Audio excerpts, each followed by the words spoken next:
It's the first time I've engaged the thought of any Indian epistemologist. Now, how was it for you? What did you get out of it just now in this session?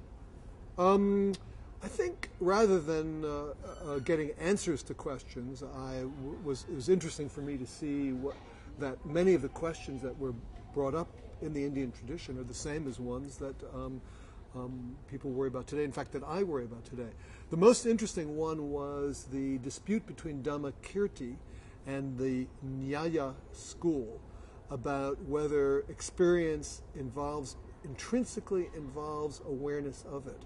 So Dhammakirti thought the answer was yes, and then the Nyaya school denies it, thinks no. But one thing I did not quite see in the discussion was what the arguments were. It sounds like they're just appealing, Dhammakirti is appealing to some kind of brute intuition, that his experience is always accompanied by some kind of awareness of it. And I didn't see what the Nyaya.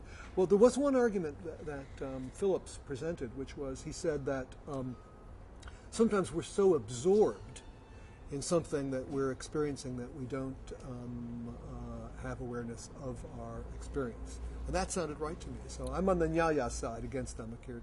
Right. Well, did this feel like a cross-cultural discussion at all? Absolutely. So, yes, this seemed like a cross-cultural experience. I've never been in a discussion that involved these Buddhist ideas with actual, experts, people who study the Buddhist ideas and who are advocates of different ideas. So that was...